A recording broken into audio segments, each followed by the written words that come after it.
Selamat pagi rekan-rekan kami, toko-toko aksesoris handphone, para pemilik brand dan importir. Selamat datang kembali di video kita Ewan Aksesoris. Hari ini kita akan bahas lagi sama Ko Budi mengenai peluang bisnis aksesoris handphone. Oke, seperti yang kita tahu sebelumnya, Ko Budi di video sebelumnya sudah sharing-sharing ke kita. Jadi Ko Budi ini sudah berhasil membangun bisnisnya, bahkan bisa bersaing dengan importir terbesar di Medan. Jadi Ko Budi ini sudah berhasil bertahan dan berkembang dalam persaingan itu, dan tetap menjadi yang tereksis dan nomor satu di tebing tinggi. Bahkan Ko Budi berhasil menjual produk dari Ewan Aksesoris itu sendiri dengan nilai yang sangat fantastis. Oke, nah boleh dong Ko Budi bagi tips dan triknya bagaimana bisa berhasil sejauh ini, sukses sampai sejauh ini. Ya, bingung nih harus mulai dari mana nih. Jadi begini ya, Pak Chandra dan juga rekan-rekan semuanya,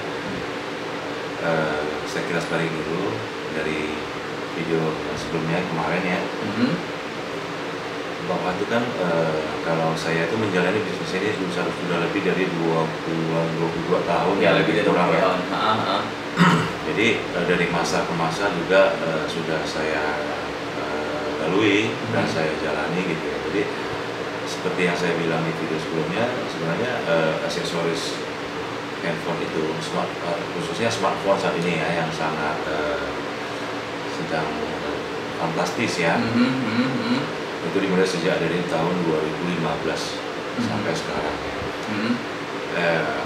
Walaupun di tahun-tahun sebelumnya sudah ada, tapi saya rasa belum begitu Boomingnya, memuncak ya, gitu ya.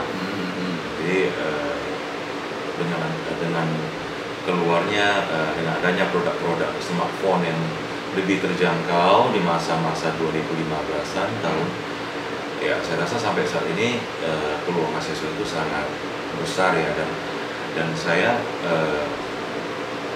punya pandangan, ya, saya pandang sendiri itu bahwasanya itu untuk 10 bahkan 15 tahun ke depan itu aksesoris handphone itu tidak akan pernah redup, karena itu tadi teknologi itu akan terus berkembang. Teknologi itu gak akan berhenti sampai hari ini. Jadi seperti yang saya sering katakan ya, ini adalah perjalanan, bukan tujuannya ya. Tujuannya not a destination gitu ya. Jadi artinya kita harus selalu mengikuti ya perkembangan zaman, agar kita selalu bisa eksis. Jadi maksudnya walaupun kita tidak menjual handphone, tapi setidaknya kita itu harus tahu ya, setidaknya tahun ini misalnya ya sekarang yang lagi sedang sangat laku ya, Oppo ataupun Vivo gitu ya, mengeluarkan produk yang harganya yang seperti kita tahu kalau di daerah-daerah itu yang sangat laku itu handphone itu yang mungkin yang 2 jutaan ke bawah ya. 2 juta ke bawah ya. Itu menjadi top seller mereka lah, menjadi senjata pamungkas. Nah, dari semua brand handphone, smartphone, agar menciptakan produk yang agak terjangkau, agar bisa dinikmati oleh seluruh lapisan masyarakat di Indonesia ya.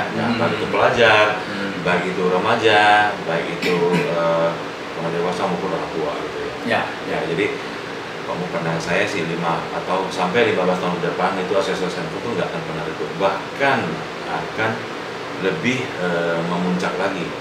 Bisa lebih naik lagi ya. Hanya akan lebih baik dari tahun ini ataupun tahun sebelumnya. Wow. Jadi kalau dari pernyataan Ko Chandra tadi ya, sebenarnya ya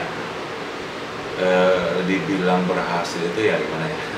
Nah, jadi gini ya, tingkat keberhasilan dari sebuah toko ya, itu bukan berarti dari seberapa gede margin yang kita ambil ya, tapi mampukah kita mendistribusikan, memasarkan produk, baik itu produk orang lain, maksudnya brand lain ya, karena saya juga ada brand sendiri ya. Jadi bukan hanya menjual brand saya sendiri, brand apapun tidak akan sanggup melengkapi produk dari sebuah toko. Lengkapnya itu ya? Pasti nggak bisa. Pasti nggak bisa. apalagi saya kan ada bermain di saya fokus ke fashion ya, cenderung ke fashion itu lah, face gitu ya. Nah jadi nggak sampai saat ini memang belum ada satu brand pun yang sanggup menciptakan semua produk yang dibutuhkan oleh satu toko secara keseluruhan, secara keseluruhan global ya, kita bicara global gitu ya. Jadi mungkin karena rata-rata seperti yang kita tahu brand itu hanya memasarkan dan mendistribusikan produk mereka itu seperti barang-barang pokok, barang yang fast moving ya, fast moving seperti charger, kabel, ya, dan ada juga beberapa yang mungkin digabung dengan anti gores ya. Oh ya. Itu, ya. Saya nggak tahu, saya nggak mengatakan apakah itu brand dia sendiri atau hanya cetak packing sendiri ya. Di sini gitu ini private ya, privasi ya. Jadi kita dengan rekan-rekan juga, saya rasa untuk hal ini juga kita tidak boleh saling menjatuhkan brand tertentu ya. Jadi kalau untuk bersaing dengan brand-brand lain selama ini, saya tidak katakan toko saya itu number one di Sumatera Utara, tidak. Saya nggak berani mengatakan karena ini hanya perjalanan. Saya sampai hari ini saya masih berusaha ya, bagaimana caranya itu bukan hanya bertahan, tapi menciptakan pelanggan baru seperti yang di video sebelumnya, mendatangkan calon customer, calon pelanggan, ya, sehingga menjadi transaksi di toko kita. Baik dia itu membeli produk brand saya sendiri atau juga brand orang lain yang saya jual toko saya. Jadi itu semua masih berhubungan dengan cara pelayanan, melayani customer, baik dia membeli produk murah atau produk mahal ya. Jadi kalau untuk menyaingi brand-brand itu bukan hanya retail. Ini ya, tadi saya mau katakan selama ini saya juga ada melayani grosir, dan saya juga banyak ya, ada beberapa membuat MD di kota sendiri ataupun kota lain, kota baru. Buat jaringan masuk juga ya. Buat jaringan, buat jaringan. Jadi jaringan yang saya bentuk tentunya brand saya sendiri. Kalau untuk grosir, seperti yang saya bilang, banyak yang sudah saya mentoring atau saya bimbing atau saya support. Ya support itu bukan berarti menjual produk kita, tidak. Tapi kita bantu dia bagaimana menata, untuk memanajemen dalam bentuk edukasi ya. Baik itu internalnya, karyawannya, SOP-nya bagaimana, cara melayani gimana, itu semua saya bimbing sampai hari ini. Nah, jadi karena begini, karena ujung tombak dari baik itu pemegang brand, baik itu toko segede apapun, importir lah, importir, termasuk toko yang sudah berjalan ya, seperti saya atau rekan-rekan yang lainnya di seluruh Nusantara ini, yang ujung tombak sebenarnya adalah toko retail ya, karena mustahil ya, karena tidak mungkin kita bisa sanggup menjual retail dengan satu toko dengan begitu banyak produk. Itu mustahil. Keseluruhan lapisan masyarakat ya. Iya. Kita bicara dalam kawasan lokal dulu ya, wilayah kita sendiri ya. Saya rasa kalau untuk menjual untuk retail saya sendiri di toko ya, untuk saat ini ya mungkin ya bisa di angka rata-rata untuk retail ya, untuk ecer itu 3-4 juta, itu harga nilai stabil yang keseharian aja. Itu sudah luar biasa. Itu kalau sudah hari besar mungkin agak gede, mungkin bisa di angka 6 atau 7 ya. Bahkan seperti tahun baru ada Idul Fitri itu bahkan bisa mencapai 10 atau 11 juta. Itu retail per hari ya. Jadi dibarengi dengan grosir. Jadi saya semampu saya akan membantu para toko baik di wilayah saya ataupun di wilayah luar kota. Bagaimana caranya mereka manajemen ya, memasarkan produk, mendatangkan calon customer, dan menjadikan loyalty customer. Jadi customer setia ya, pelanggan setia ya. Berarti ini GoBuddy punya customer toko-toko itu bukan hanya di dalam kota tinggi, tapi juga udah sampai Aceh ada. Aceh sampai keluar kota ya. Jadi karena prinsip saya begini ya. Kalau saya takut orang berhasil, saya sendiri gak akan pernah berhasil. Yes. Ya, jadi wow. Nah ini karena kalau dia berhasil, saya juga berhasil dong. Betul. Ini B2B lah ya. B2B ya. Kalau toko yang saya bina itu atau saya bimbing itu berhasil, pasti saya berhasil dong. Ya, dia rame, kita rame. Kita rame ya, pasti dong. Dia sepi, kita juga sepi. Baik itu dari barang pokok, case atau semuanya. Jadi kita dia akan ngambil barang dari kita. Oke ya, jadi kita bantu. Saya arahkan dia. Bimbing ya. Bimbing. Ini jualnya begini, di angka begini, yang kira-kira di angka begini harus aman, titik aman ya. Cara pajangnya begini. Nah kalau ntar cara nyusun case itu mungkin ya minggu pertama dengan case yang sama ya. Contoh, kita ambil case yang sama bentuknya semua, case robot. Oke. Ya. Itu memang ada triknya, tapi kedengarannya mudah, tapi jarang dilakukan oleh orang. Seperti apa itu? Oke, atau case motif, satu motif kan ada 10 motif, 10 gambar. 10 gambar ya. Ya. Nah, hari ini superhero kita contoh. Oke. Hari ini pajang di depan gambarnya mungkin Spider-Man. Superhero, oke. Dan di balik belakangnya masih ada gambar-gambar lain nih. Ya. Ada yang pokoknya yang Marvel lah ya, superhero gitu ya. Superhero. Nah, jadi set 10 hero. Ya, jadi mungkin itu jarang laku atau seminggu nggak bergerak atau 3 hari belum bergerak. Ya. Jadi mungkin bisa 3 hari sekali kita melakukan reshuffle. Reshuffle itu artinya yang depan jadi di belakang gitu. Dipindahin ke belakang. Dipindahin ke belakang, tampilkanlah yang di belakang di depan. Jadi seolah-olah tampilan toko kita itu beda. Padahal itu satu motif itu gambarnya itu terus gitu. Ya. Yang penting kan tampilan kan. Ya. Dan saya juga bahkan seperti kalau sudah tahu ya. Mungkin selain yang kita pasarkan ya, selain yang kita sediakan untuk toko lain ya. Kalau toko saya sendiri itu ngambil plastik itu berapa puluh ribu. Wow. Jadi minimal 10.000. Minimal 10.000 mah. Jadi itu hanya untuk mengganti packing. Jadi packing itu penting ya? Packing itu penting, tampilan. Itu salah satu trik yang saya ajarkan pada toko binaan saya, bisa bimbing. Nah, jadi jangan sampai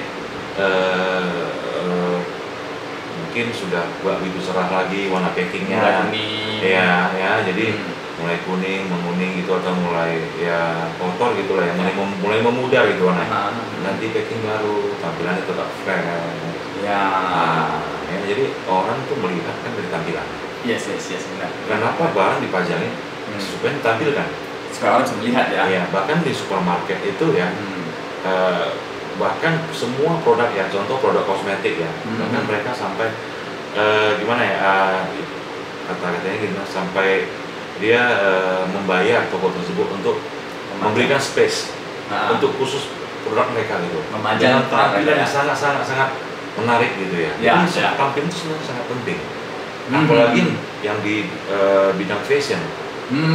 Seperti pakaian ya. Jadi kalau kemasan packing rusak, belum tentu dalam juga rusak loh. Ya, belum tentu. Dalam kan masih bagus tuh. Ya. Karena warnanya agak pudar ya, packingnya sudah kurang ya. Jadi orang menganggap barang lama. Ya. Lama. Jadi ini uniknya kalau komen case ya, fashion ya. Uniknya itu yang tahu barang lama dan barang baru itu kan sebenarnya hanya kita. Pemilik toko ya. Kalau user mah nggak tahu. Nggak mungkin tahu harusnya kalau nggak dikasih tahu. Superhero dari 5 tahun sebelumnya sudah ada. Yes. Sampai sekarang juga kadang-kadang ada edisinya. Masih ada ya. Ada. Nah jadi ini katakan case baru itu seperti apa? Saya sampai sekarang saya juga bingung. benar. Ya itu garis besarnya ya. Gitu ya. Jadi sampai sekarang kan ada ya orang tuh lihat dari IG ya, IG atau Facebook ya. YouTube ya, taruh Google ya. Kak saya mau cari case beginian, ngomong sama klien saya nih. Ini case baru. Oh ini ada. Jadi klien saya tanya saya, ini case baru kok. Perasaan saya udah setahun di sini. Jadi mungkin yang ngambil IG juga dari toko kan, foto gitu ya. Jadi makanya sebenarnya ya saya ulang lagi seperti yang mana sebelumnya video kita ya.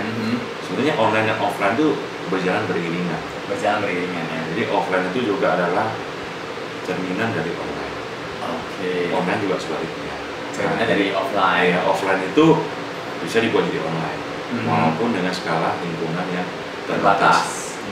Ya, gitu. Artinya setiap transaksi di luar toko berarti namanya online. Iya. Yang memakai ya bisa media online, media ya? online, pakai jasa kurir atau segalanya. Pokoknya semua transaksi yang di luar toko kita itu saya anggap itu menjadi online. Biarpun mereka order lewat WhatsApp, order lewat Facebook itu adalah online ya. Media online kan, ya. mereka kan order itu kan artinya kan mereka tidak langsung memilih ke toko kita. Ya, nggak berkunjung ke toko. Nggak berkunjung, nah dia hanya pesan melalui aplikasi ya, aplikasi apapun itu. Oke. Nah itu sedikit tadi sekedar sedikit tentang case ya gitu. Jadi kalau selama ini saya mampu bersaing itu tadi ya saya selalu konsisten dengan khususnya dengan brand saya sendiri. Oke. Jadi ini khusus untuk ketika saya melayani grosir ya. Saya kan konsisten dari masalah harga ya, kualitas ya. Jadi gini, kualitas dan juga nilai jual, nilai margin yang saya ajarkan bimbing kepada mereka ya. Jadi saya tetap memegang prinsip tuh jangan sampai menganggap barang itu barang mewah. Walaupun kamu tinggalnya di pedalaman sana, itu modal saya kasih 10.000 misalnya, itu jual di angka 20.000 sudah sangat aman. 50 sampai 100% ya. Jadi kita bahas. Jadi masalah returan tidak usah khawatir selama packing tidak rusak, tidak cacat fisik, saya akan bantu retur. Walaupun barang itu sudah tidak ada, mungkin akan saya gantikan dengan barang senilai. Yang barang nilai sama. Ya, jadi itu kan berarti kan saya menjaga outlet bidang saya, grosir, yang belanja di toko saya, gitu ya. Jadi apalagi brand saya sendiri. Ya, jadi sebenarnya kalau brand saya sendiri itu gimana sih cara jalan brand sendiri? Ya, gimana tuh Pak? Iya, kalau dulu ingat ya, ketika dengan Coach Chandra itu 2005 waktu kita di Megapolitan ya, kita sempat ngobrol itu pertama kita kenal dulu ya. Jadi kalau sistem dulu itu kan importer masih belum begitu banyak. Sangat bisa dihitung dengan jari. Ya, dihitung dengan jari dan bahkan hanya 1-2. Ya. Jakarta juga paling ya 5 atau 6 ya. Iya, betul. Kalau saya nggak lupa ya ketika itu. Ya. Betul. Nah, ini kan kita kilas balik masa lalu ya. Kalau dulu apapun yang masuk barang pasti habis. Pasti habis dong. Itu zaman keemasannya orang impor dulu tuh. Pasti habis ya. Ya. Saya nggak ngomong cuannya berapa, saya nggak ngomong marginnya berapa. Pokoknya asal masuk barang aja habis. Pasti habis. Di dalam hitungan hari habis. Bahkan sudah masuk barang, ternyata bagus. Ada lagi nggak ya kira-kira? Apa lagi masuk ya? Nggak cukup bagi. Yes, memang betul. Betul. Sampai masuk desktop itu, per 10.000 piece, 2 hari habis. Yes. Kapan lagi masuk? Jadi kita sama-sama tahu ya, waktu itu dengan Huawei Kulitan ya. Jadi sama-sama tahu masa itu memang ya sangat langka ya. Betul sekali. Seperti saya bilang ya, dulu kan aksesoris terbatas ya. Nah, jadi ya seperti itu, hanya headset, charger, hanya saja barang-barang pokok dong ketika masa itu ya. Betul. Nah jadi dari masa ke masa masuk tahun 2010 ke atas sudah mulai banyak importir. Ya, baik itu bahkan orang Cungkok juga ketika itu sudah ada beberapa yang masuk turun ke lapangan ya, membawa barang mereka sendiri ya. Walaupun dengan bantuan orang lokal ya. Orang lokal sebagai penerjemah ya. Iya, penerjemah ataupun buat gudang buat nitipin barang dia. Masa itu ada beberapa, saya masih ingat. Jadi sampai tahun 2015 ke atas, seperti kita tahu, persaingan importir juga sangat ketat. Ya, jadi dulunya atau sebelumnya ya. Sebelumnya saya memakai metode Bahkan sampai hari ini sangat-sangat, saya nggak katakan brand apa. Saya nggak katakan brand apa ya. Saya rasa masih memakai hukum rimba. Menggunakan sistem hukum rimba ya. Iya. Hukum rimbanya adalah kalau saya punya brand nih, saya punya barang. Ibarat Ko Chandra punya toko, gede nih. Saya masuk ke toko, saya punya produk ini. Per 10 sekian, per 100 sekian, per 1000 sekian. Main quantity dan harga. dan harga. Kenapa? Karena gini, jika itu kita masuk barang, brand kita sendiri, pasti kan lebih dari satu item nih jenis barangnya. Pasti. Ya, mungkin ada beberapa macam ya. Dengan satu kategori mungkin ada 3-4 macam. Beberapa SKU lah ya. SKU ya. Jadi sistemnya kita dulu masuk barang langsung buang. Orang ambil kuantiti banyak, kita kasih harga murah. Makin banyak makin murah. Lu mau apa saya kasih. Ya. Bahkan saya pernah ngasih sepeda motor untuk kalau dia ngambil dengan kuantiti tertentu ya. Itu berjalan setahun dia ngambil terus, saya kasih aja sepeda motor ya. Jadi terus saya kasih rak display, saya ada kasih namanya neon box, logam mulia juga pernah. Logam mulia itu dari awal ya, emas ya. Emas. Nah, jadinya saya mikir begini, kalau saya masuk barang, brand saya sendiri nih, saya nggak katakan brand lain ya. Saya hubungan dengan cara begini, ya, jaringan nggak akan tercipta. Kenapa itu, Bro? Ya kan itu tadi, karena ketika dia membeli barang dari saya, kuantiti gede banyak, berarti kan ibarat Ko Chandra beli barang dari saya 200 juta, atau 100 juta lah, dan dia denaknya aja. Ketika barang di gudang saya bingung, banyak numpuk, saya buru-buru mau buang. Setelah buang Ko Chandra saya lega. Nah, sekarang giliran Ko Chandra nih, bagaimana cara bagaimana cara menjualnya nih? Bagaimana cara menjualnya? Ya kan? Tapi di balik itu saya kasih iming-iming, dapat hadiah ini, dapat bonus ini. Supaya mengambil seangka begitu ya? Iya. Jadinya Ko Chandra juga mungkin nggak mikirkan margin lagi dong. Ada hadiahnya apa di belakang? Iming-imingnya ada. Saya juga dapat rak ya. Ini kalau saya buat sendiri raknya 2 jutaan satu. Saya dapat 5-10 juta nih. Ya kan, benar ya. Jadi ya akhirnya Ko Chandra akan menjual itu dengan harga murah. Harga hancur jadinya di pasaran. Harga hancur. Tanpa Ko Chandra sadari. Selain produk itu, selain brand itu, brand lain juga kena imbasnya di toko. Ini benar sekali. Ya, kena imbasnya. Semua brand bisa kena imbas loh. Bahkan yang non brand mungkin yang seperti barang OC ya, Ori-Orian KW gitu, juga bisa kena imbasnya. Karena harga. Itu tadi 15.000, kemasan bagus. Ini kenapa bisa 25.000? Jadi kesannya ada beberapa item barang yang toko kita jadi mahal. Betul. Ya, masuk akal ya. Masuk akal. Jadi karena satu brand yang kita sudah merogoh uang kita yang banyak, 100 juta. Ya, akhirnya setelah barang sampai ke toko kita akan berupaya ini supaya cepat laku, cepat habis. Gimana cepat habis ya? Modal kita kembali kan? Balik kan? Modal kita balik kan? Betul. Pasti dong. Pasti. Malam kan? Jadi, itulah salah satu kelemahan daripada sistem yang pernah saya jalankan sebelumnya. Ya, saya juga akui ketika itu untuk di awal saya salah metode. Kenapa?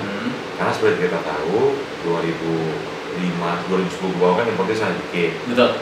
Jadi saya tetap mempertahankan budaya lama, metode lama ya. Metode lama, tapi ternyata ketika itu masuk bisa dikatakan orde barunya, di mana banyak brand datang, banyak toko juga semakin menjamur, makin banyak ya. Akhirnya toko itu akan stuck. nggak tahu cara buang barangnya ya. Dia tahu dia cara distribusi gimana. Kenapa nggak tahu? Karena selain brand kita, dia masih ada jual brand lain. Ya. Kita sama-sama tahu dong, walaupun kita bisa menjelaskan ke pelanggan, tapi kan selagi barang kita pajang, pelanggan juga bebas dong memilih. Yes, bebas memilih ya. Bebas kita nggak bisa memaksa dia kan. Ya, perbandingan, compare ya, perbandingan ya. Betul. Ini harga segini, saya mau yang murah kok. Saya lagi nggak ada duit nih. Ya, HP saya bagus, saya mau beli mahal premium lah, ada nggak? Nah, jadi pilihan itu tetap di tangan mutlak user atau customer dari toko tersebut ya. Nah, jadi kemudian saya perbaiki.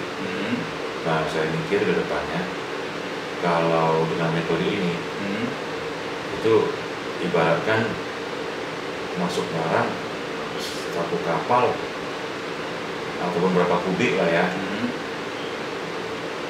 gudang saya sewa. Gimana caranya 2 minggu habis, masuk barang lain lagi, buang, gimana lagi supaya habis. Mungkin dia masih ada, mungkin toko yang tadi saya masuk nih, mungkin masih ada barang nih, barang juga banyak nih. Saya sendiri takut nih, saya takut nawarkan lagi, karena barang kemarin yang beli 1 juta belum habis dari saya. Benar ya? Betul. Wah, jadinya saya kita sebagai pegang brand, kita takut gitu. Kita takut loh. Karena di bawah masih banyak stok. Jadi artinya saya pindah ke toko lain lagi, bahkan keluar kota, keluar daerah. Cari customer baru ya. Ya, selama 2 sampai 3 tahun. Begitu terus. Saya mikir, ini susah, sulit, sangat salah langkah begini. Salah metode ya. Salah metode, karena sebenarnya bukan salah. Kalau metode dari tahun 2010 sebelumnya memang harus begitu. Ya. Memang begitu karena sangat terbatas ya, sangat terbatas ya ketika itu ya. Ya. Jadi saya mikir, wah nggak bisa dengan cara ini. Nah, jadi lalu saya dengan metode saya pikirkan, yaitu terbaik adalah menciptakan jaringan. Kuncinya adalah jaringan. Network ya. Jaringan itu berupa apa ya? Jadi secara garis besarnya, saya akan bina, ibaratnya contoh Coach Chandra, saya akan bina. Tapi yang saya bina itu bukan hanya brand saya sendiri. Ya, saya utamakan tetap brand saya sendiri. Tapi tetap saya tawarkan brand-brand lain. Nah, baik itu ada brand yang maupun tidak ada brand yang OCKW gitu ya. Semua produk ada yang saya jual, ada yang di toko saya. Saya tawarkan, saya ajarkan, saya bina, saya bimbing ya. Jadi bagaimana Coach Chandra itu supaya bisa bertahan dengan brand tertentu. Karena brand tertentu itu adalah cerminan dari seluruh brand. Saya bisa mengatakan ini begini, Coach Chandra jual brand saya. Kalau Coach Chandra bisa menciptakan downline di bawah, jaringan di bawah, itu adalah cerminan dari toko Coach Chandra. Image-nya sebagai dealernya brand toko ya. Iya, jadi walaupun walaupun yang Coach Chandra bentuk di bawahnya bukan MD lagi. Nah, tapi selama Coach Chandra bisa jaga, bisa bina itu toko, ngambil barang Coach Chandra, dan memang seharusnya Coach Chandra bina, karena dia ngambil barang dari Coach Chandra. Harusnya bina, bukan hanya jualan ke dia tok ya. Bisa, hanya harusnya memang dibimbing. Harusnya memang dibimbing ya. Ada keluhan apa kita bantu. Karena kan dia juga oleh binaan kita, brand royalty ke kita. Nah, dia belanja per bulannya jutaan, bahkan puluhan, bahkan di angka ratusan juta. Yes. Harus kita bina. Seperti Coach Chandra kalau ngambil barang saya, nggak mungkin nggak saya bimbing. Memang hanya jual tok, habis itu udah urusan kamu gitu ya. Iya, bisa. Jadi bahkan sampai saat ini pasti banyak brand memakai metode yang lama ya. Saya bingung ya, saya sampai mikir ya. Saya pernah sharing pada salah satu sales, saya nggak mengatakan brand apa ya. Ya, salah satu sales sebuah brand lah ya. Saya nggak ngomong brand apa ya. Jadi, lu bawa apa? Sama kok masih brand ini. Bos baru masuk, baru nyampe barang, bos suruh buang cepat. Nah, jadi buang cepat ini berarti habis masuk ini nggak masuk barang lagi. Saya nggak tahu kok, saya hanya sales ya. Saya nggak bagian gudang. Dia juga nggak salah dong. Ya betul, dia sebagai sales. Nah, jadi dari sana saya mikir, coba kamu pikirin deh, Waktu saya ajak santai di rumah saya di rooftop ya, atau saya santai, coba kamu mikir deh, kamu suruh buang barang, barang ini kontinu nggak? Seandainya kalau nggak kontinu, kamu masuk kedua kali ke toko yang sama, kamu gimana kira-kira menghadapi orang-orang itu? Betul.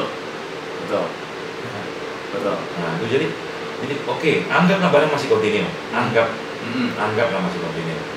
Logika, contoh kecil, ketika brand itu baru masuk, SKU tertentu, dengan jumlah yang fantastik banyak, baru masuk nih, nah, berapa kubik saya nggak tahu, satu kapal mungkin lah yang dari gudang masuk ke gudang nih, contoh kabel, baru masuk, stoknya banyak. Ya. Kita pegang brand, kita bingung mau buang. Tentunya kalau ada yang mau ambil kuantiti, kita jual murah nggak apa-apa. Yang penting buang dulu. Oke, yang penting buang dulu dong. Nah, anggaplah masih kontinu. Anggaplah masih kontinu. Toko tadi, yang seperti saya bilang Coach Chandra tadi, yang ambil masa 1 juta, mengambil kembali dengan item yang sama. Kita anggap nih barang nggak putus nih, bukan diskontinu, tetap kontinu, tetap ada. Kita anggap tetap ada. Nah, tapi untuk selanjutnya Coach Chandra nggak mau ngambil gitu banyak lagi, karena tuh nunggunya setengah tahun baru habis. Karena yang pertama kali setengah tahun baru habis. Nah, jadi oke, saya order barang yang sama, yang pernah saya jual dulu setengah tahun lalu, orang itu, iya. Saya ngambil hanya 100 piece. Tentu saya nggak bisa dong kasih harga segitu. Kasih harga lama. Karena kan kemarin dulu 1000 piece. Ya. 1/10-nya. Ya kan, 100 piece. Saya buat beda harga. Koko komplain nggak? Komplain. Jujur dong. Komplain nggak? Pasti komplain. Pasti komplain ya. Pasti komplain. Nah, kenapa? Harganya nggak sesuai. Harga nggak sama dengan yang pertama saya ambil. Saya juga bisa mengatakan, karena dulu Koko ambil banyak. Ya. Kalau mau sedikit saya nggak bisa ngasih harga gitu. Artinya kalau gitu saya nggak mau jual lagi. Kalau mau nggak konsisten dengan harga. Masih ribut dong. Inilah yang terjadi ya. Inilah selama ini terjadi. Dan itu tidak bisa dipungkiri. Memang itu yang terjadi di lapangan. Itu fakta. Ya. Itu fakta. Saya nggak katakan brand apa, dan itu fakta memang. Ya. Jadinya pemilik brand itu jadi mendapat satu nilai negatif. Kamu nggak konsisten dengan harga. Ya. Saya ngambil banyak, kamu baru kasih murah. Saya ngambil dikit, kamu kasih mahal. Bagaimana saya bisa menjual gitu ya? Ini sangat masuk akal sekali. Ya kan? Sebelumnya kan saya rayu-rayu Coach Chandra dengan iming-iming. Ngambil lo barang saya. Saya kebingungan nih. Satu gudang saya mau buang kemana nih? Jadi kalau ada yang mau ambil harga kuantiti ribuan piece ya, saya cepat-cepat kasih dong. Ya. Benar nggak? Penting lah. Kalau saya dari sana cumpok segi ya. Terus udah ada untung dah, udah ada untung 40% ya, udah bisa jual aja, benar nggak? Betul. Ya kan? Gudang saya sewa. Iya. Tambah sebulan bayar lagi. Jadi itu kan ya, itu faktanya logika. Bukan hanya logika tapi faktanya seperti itu. Memang. Nah jadi itu semua kan sudah pernah saya lalui dan saya jalani. Dan pernah saya alami. Ya. Saya nggak berani mengatakan kalau sesuatu nggak pernah saya alami. Memang berdasarkan pengalaman. Jadi kalaupun suatu hari nanti ada rekan-rekan yang setanah air ini yang bahkan mungkin banyak yang kenal dengan saya, mereka juga tahu apa yang saya katakan hari ini sesuai fakta atau tidak. Sesuai pengalaman ya. Iya, sesuai pengalaman atau tidak. Jadi kita bukan hanya ngomong, saya juga pernah salah langkah. Bukan berarti saya ini sempurna tidak dalam bidang saya. Justru dengan saya salah melangkah, saya mencoba perbaiki. Belajar dari kesalahan ya. Kesalahan. Nah, saya pikirkan risikonya apa. Pada akhirnya saya menganggap ya, walaupun itu mungkin bukan langkah terbaik yang ada di dunia ini ya, tapi bagi saya yang pernah saya jalani ya, yang pernah saya alami, langkah untuk menciptakan jaringan adalah yang terbaik yang saya alami ya, dari dulu sampai saat ini. Yang pernah saya alami ya, tanda kutip ya. Ya, menurut pengalaman Koko ya. Terbaik di dunia tidak ya. Menurut pengalaman Koko ya. Iya, menurut pengalaman yang saya alami, saya jalani selama puluhan tahun. Jaringan is the key ya, jaringan adalah kuncinya ya. Kuncinya ya, jadi ciptakanlah jaringan di bawah kita. Dan ajarkan mereka edukasi mereka sehingga mereka juga bisa menciptakan jaringan di bawah mereka. Ya. Bukan hanya produk kita. Contoh, Coach Chandra hari ini punya toko. Belanja ke saya 5 juta. Oke. Kita anggap saya nggak dengan brand dulu lah. Ya. Kita anggap barang umum lainnya. Ya. Saya akan bilang terus sampai Coach Chandra ngambil barang saya 10 juta. meningkat. Akhirnya 20 juta. Meningkat lagi. Oke, terus saya katakan, Chandra semakin lancar. Sekarang nggak punya saingannya. Apa saya ini mana? Ada nggak pernah mau belanja ke toko kita yang per 5 piece, per 10 piece? Kenapa sih Coach Chandra juga nggak pernah di grosiran? Sebenarnya grosiran itu bisa jadi gede loh, gini. Maka saya ajarkan itu semua. Tetap saya ajarkan. Berarti benar-benar dikasih tahu peluang. Iya, itu kan berarti juga jaringan. Iya. Jaringan yang saya maksud di sini adalah bukan hanya brand tertentu. Tapi itu adalah cerminan dari sama aja kan? Ya. Seandainya saya masuk barang dari Cungkok, dari Tiongkok, dari China. kebetulan saya kasih merek. Kalau saya kasih polos nggak ada merek, sama juga tetap produk kan? Betul, tetap produk sama aja. Ya, betul. Jadi brand itu hanya simbol, logo sebenarnya sih. Ya. Ini kan produknya. Ya, yang penting produknya. Iya, benarnya itu hanya simbol sebenarnya. Jadi jaringan itu bukan hanya brand tertentu. Jaringan yang saya maksud adalah ciptakanlah, ya. Jaringan itu artinya downline kita. Membuka downline. Sama-sama pengusaha, sama-sama pebisnis. B2B ya. B2B ya. Walaupun dia lebih kecil dari kita, sehingga dia belanja dari kita. Ciptakanlah jaringan seperti itu. Ajarkan mereka. Bina mereka ya. Bina mereka. Jadi kalau MD sudah pasti saya bina. MD ya. MD sudah pasti saya bina. MD itu saya juga tetap ajarkan ya. Lu jadi MD, lu ngambil barang gitu. Coba lu ciptakan sub. MD di bawah. MD di bawah. Sub ya. Mungkin lu markup ya satu item mungkin 5%, 10%, ya kan ya. Kalau dia butuh fasilitas apa, tidak usah lu yang keluar dana uang, ngomong ke saya. Masalah branding ntar saya bantu. Yang penting nih outlet bina terdaftar di toko. Itu masih contoh kecil brandingnya ya. Dan masih banyak triknya sebenarnya. Ya itu hanya contoh kecil ya. Ciptakan lagi jaringan di bawah. Seperti MLM, multi level ya. Jadi bangun jaringan ke bawah. Berantai ya. Saya selalu berpesan gitu. Dan itu yang saya jalani selama beberapa tahun terakhir. Dan ya mudah-mudahan itulah yang terbaik yang pernah saya alami. Jadi pengalaman Bu Budi dalam membangun bisnis yang benar-benar berhasil metodenya adalah membangun jaringan. Iya. Untuk grosir ya. Untuk grosir ya. Ya untuk retail, untuk grosir. Dan salah satu triknya adalah ketika ada satu toko, dia mulai berkembang. Terus bina dia dan kasih dia kesempatan untuk bisa jual grosir juga. Iya. Jadi nggak hanya habis jual, udah itu urusan kamu. Nggak begitu ya, Pak ya? Nah, jadi seperti saya katakan, kalau saya takut orang berhasil, saya sendiri juga nggak pernah berhasil. Ya, karena kita sebagai pebisnis B2B, business to business, memang kita harus faktanya begini. Kalau jaringan kita sukses, kita juga sukses. Iya. Kalau jaringan kita sepi, kita juga sepi. Itu pada kenyataannya ya. Iya. Makanya kenapa kita melakukan edukasi seperti ini? Karena memang kita mau jaringan kita, customer kita itu sukses. Itu tujuan kita ya, Pak ya. Oke.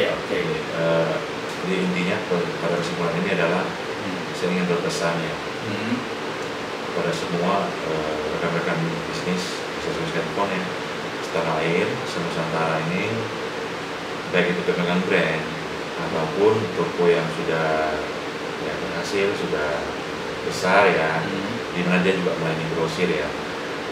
Pesan saya hanya ciptakanlah jaringan sebaik mungkin, karena itu yang akan bisa bertahan. Oke.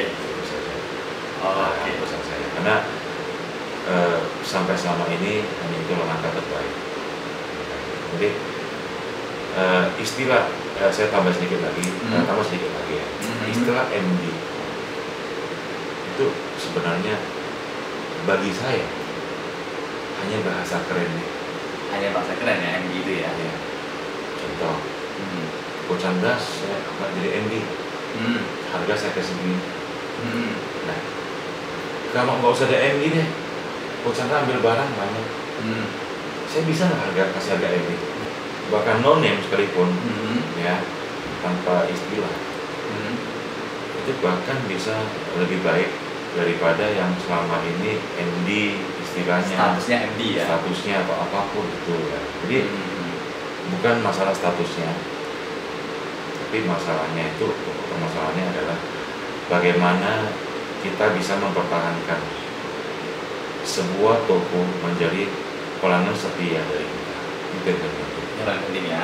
Bagaimana membina? Iya, dia bisa menciptakan ya kaki-kaki di bawahnya lagi.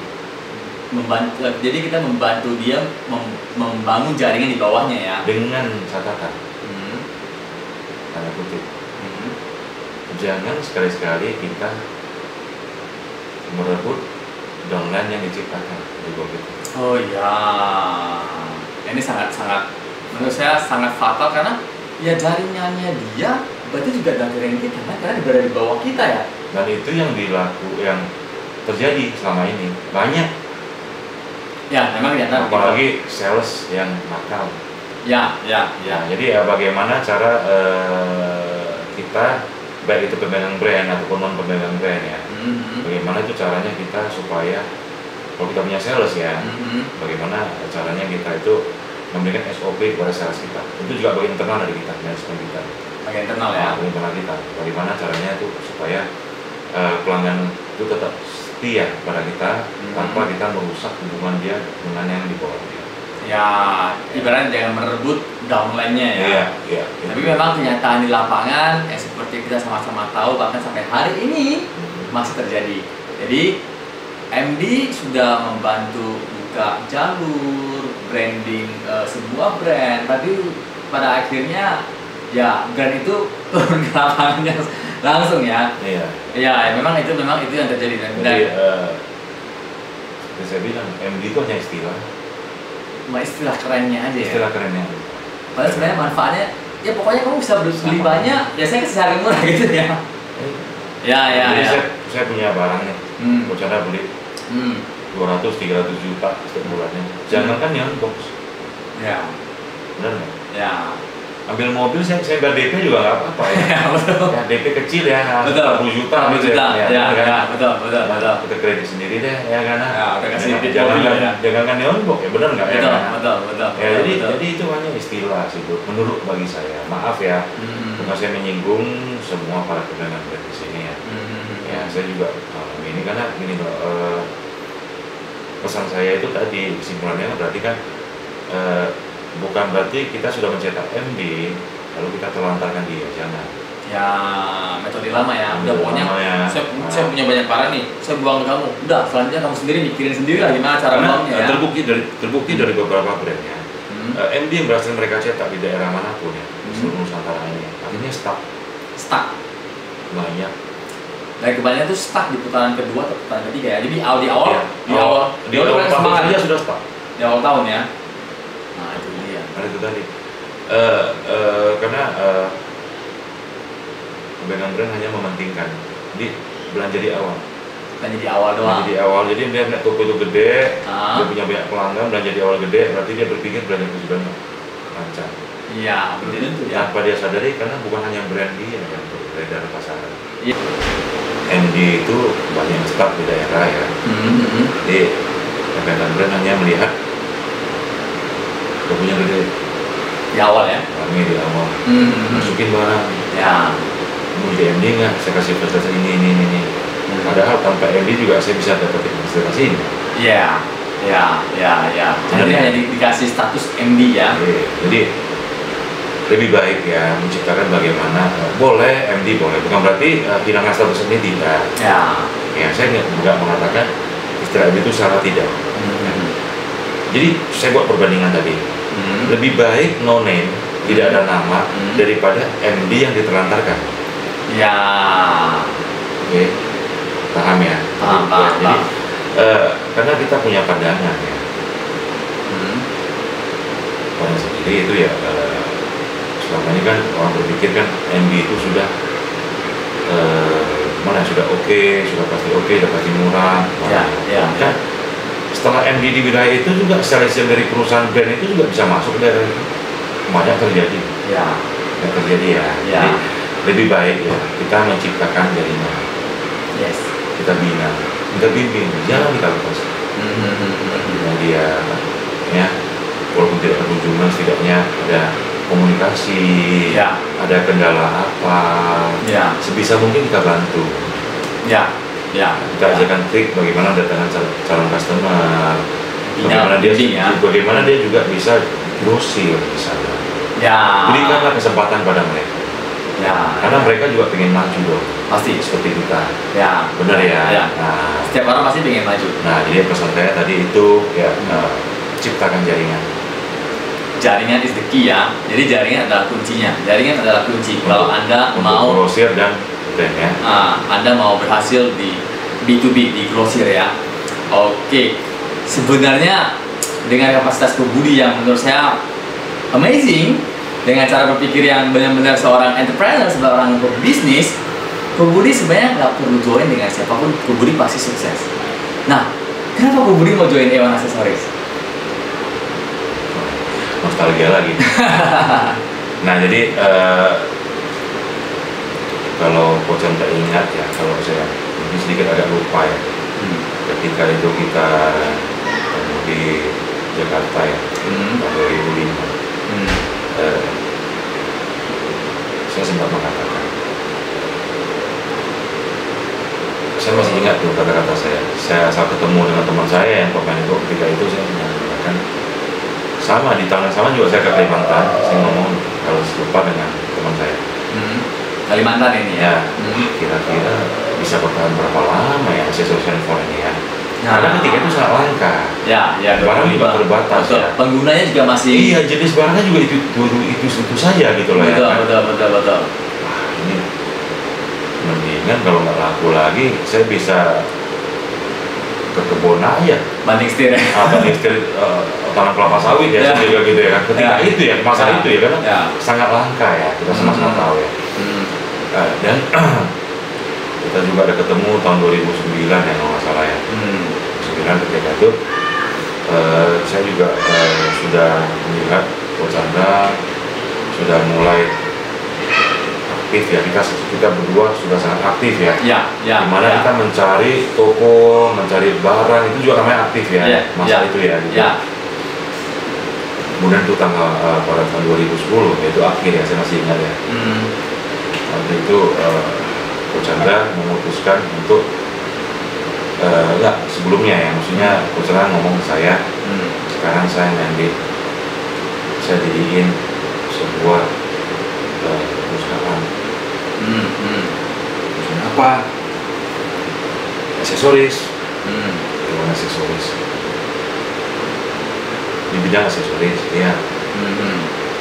Jadi ketika itu kan Coach Chandra bilang kan, saya mau fokus mungkin ke depannya agak ke online ya, atau gimana gitu ya. Jadi, nah, saya kembali nostalgia ke masa lalu, dimana seperti saya katakan di video sebelumnya, online itu sejak tahun 99 sebenarnya sudah ada. Sebenarnya dari tahun 94 sih sebenarnya. 94 waktu itu Indosat menjadi providernya ya. Oh, Indosat dulu ya. Ketika itu ya, tapi kan itu mungkin tidak menampilkan keseluruhan produk. Dan yang menampilkan Indosat waktu itu kan terbentuk ya. Dan untuk kalangan masih sedikit.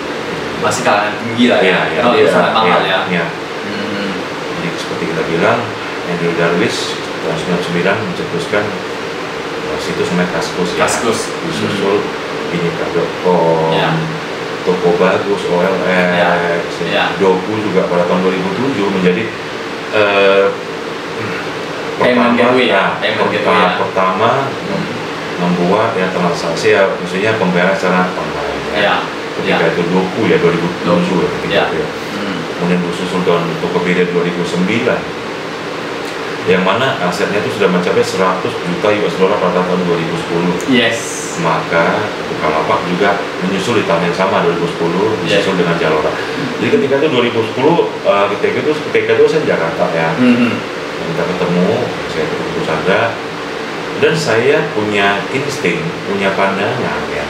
Memang ke depan ini online akan sangat hilang. Dan terbukti ya. Terbukti. Jadi apalagi saya ada baca sumber waktu itu kan, Tokopedia kan di puncaknya ya, masa itu 2010 ya gitu ya. Ya, bahkan bukan hanya Indonesia ketika itu ya, bahkan di Asia termasuk TKI di Indonesia, ya dari Indonesia juga yang di luar negeri di Asia ya, bahkan semua menggunakan jasa Tokopedia ketika itu ya.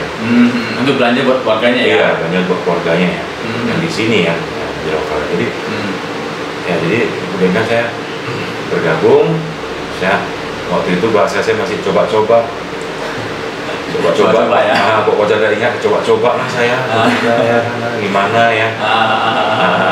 Ntar saya coba saya ke rumah, ya masa itu kan, ya, saya sharing-sharing, saya masih sempat masih mengkritik ketika itu, banyak yang saya kritik ketika itu, saya masih ingat ya.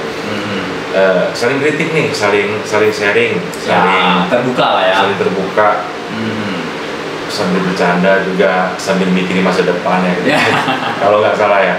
Nah jadi itu kan sebenarnya sih ya saya mau katakan kepada pemirsa ya, kepada seluruh rekan-rekan ya,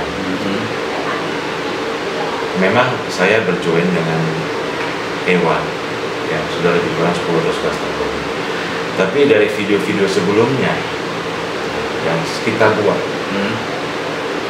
itu memang dari keadaan pengalaman yang saya alami ya, bukan semata-mata karena kita di pihak Dewan gitu.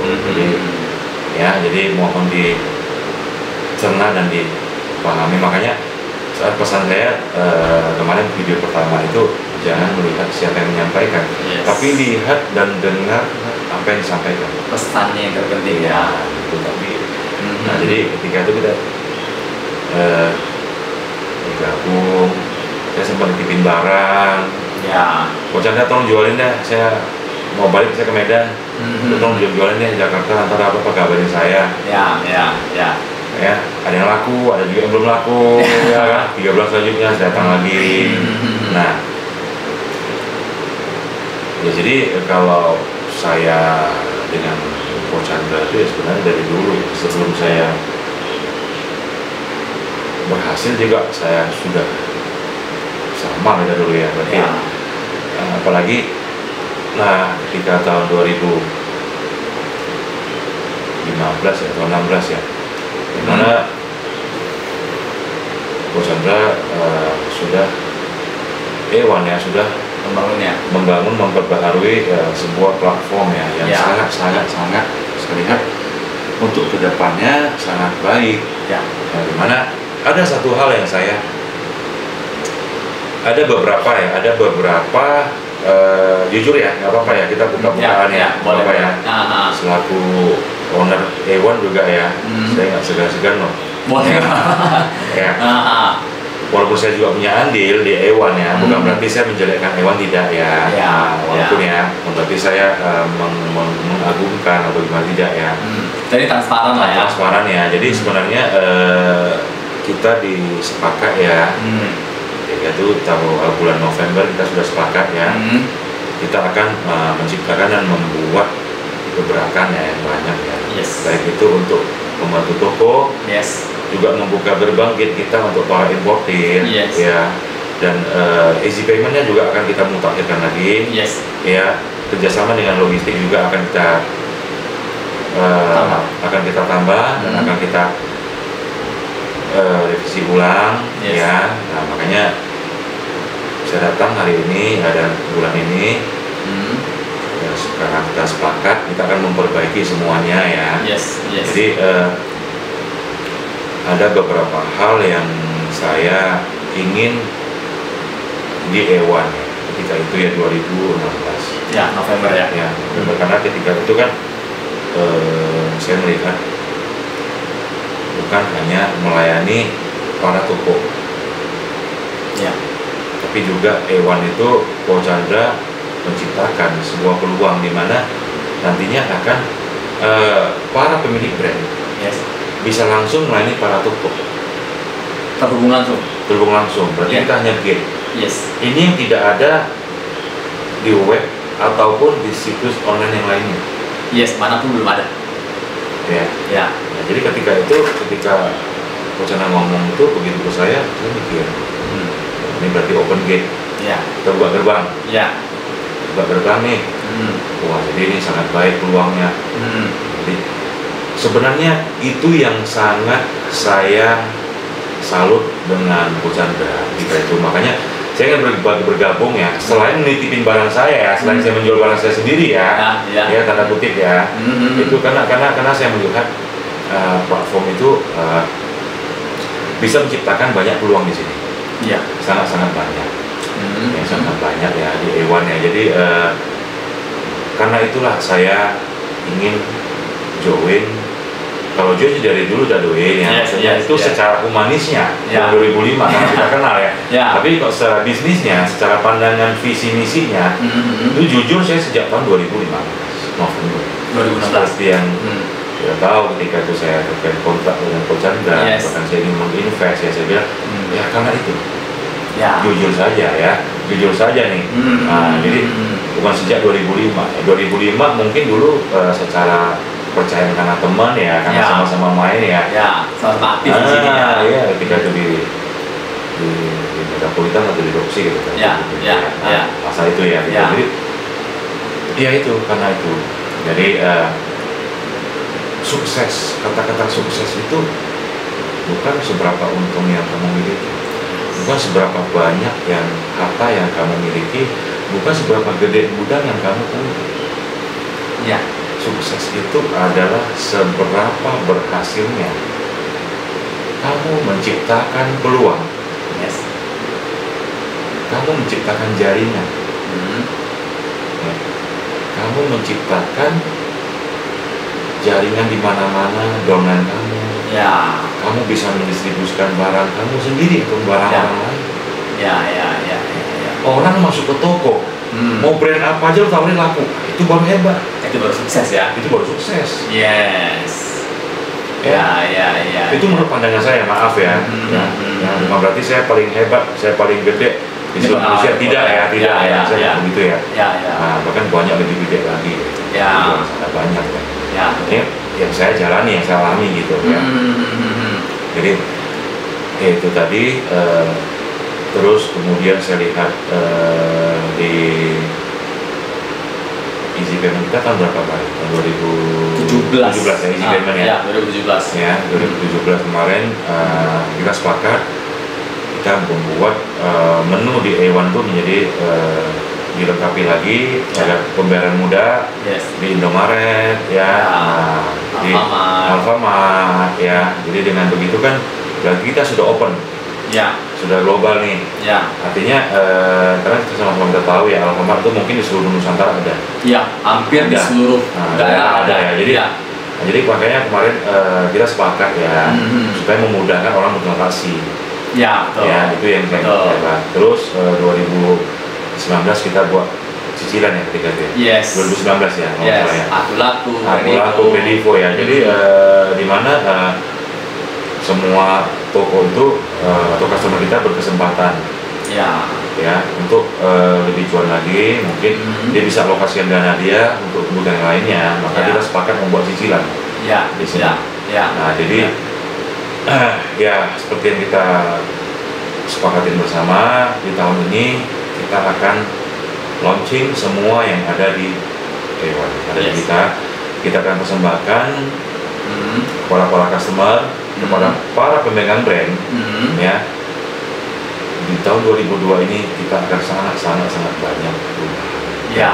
Saya tidak ingin pesan saya juga untuk Coach Chandra ya, walaupun kita di sini sama-sama punya andil ya, tapi saya juga punya pesan, jangan sampai kita stuck.